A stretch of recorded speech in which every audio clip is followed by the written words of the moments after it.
करिए ही हमने के नसीब में तो ऐसा टेहकल कतरा कुल भेटैली है। लेके जवन बाप दादा थमा दहलन तवने के लेके निर्वाह करे के बा। बड़का भैया या अजय भैया आपके कार्यक्रमों द्वारा 101 रुपए का सम्मान, चरणों में कोट कोट प्रणाम। आओ मूरत बाबू, ये देखिए 101 रुपए का सम्मान। अरे तवन मजा बसवर की में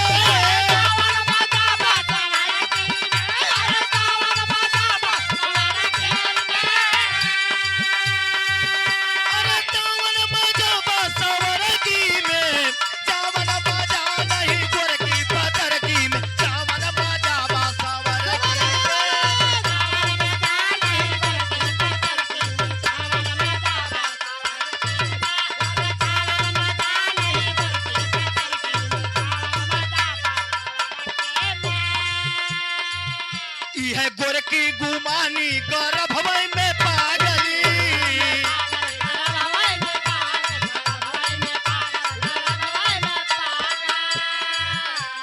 जब हम बोलाई रहा हमसे भागली।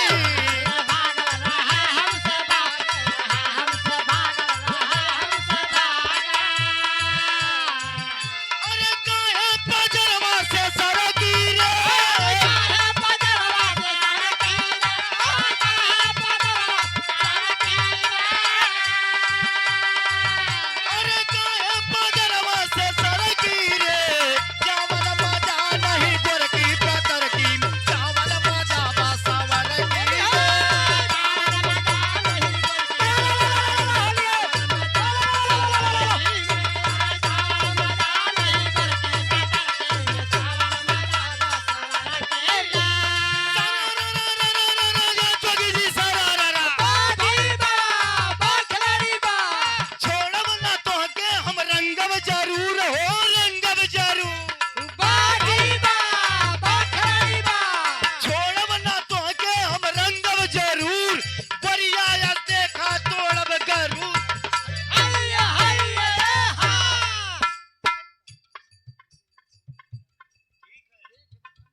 मोही का नंबर वह देते मार तो खत्म हो जाएगा। बुढ़ावा बेईमान, बुढ़ावा बेईमान मांगे करैला के चोखा।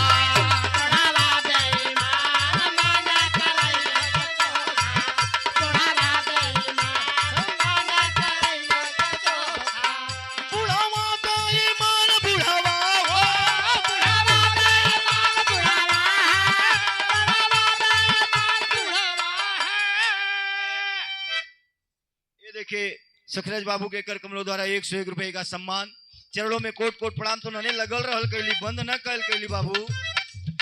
बुढ़ावा बेईमान बुढ़ावा हो, बुढ़ावा बेईमान बुढ़ावा, बुढ़ावा बेईमान बुढ़ावा, बुढ़ावा बेईमान मांगे करैली के चोखा।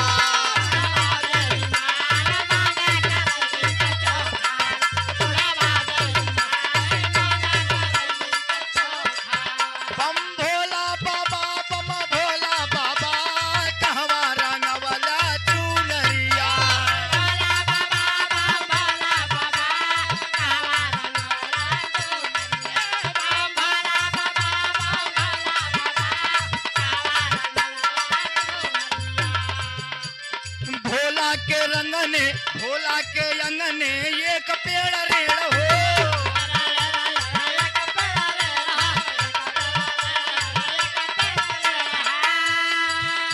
यह चंचल के अंगने एक पेड़ रेड़ हो।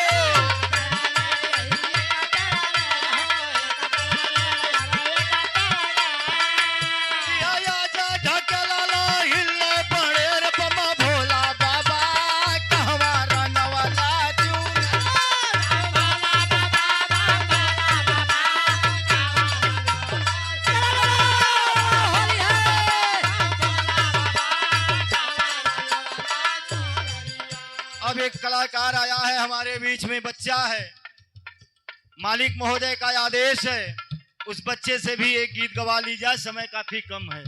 भैया माइक वाले ले जाओ हर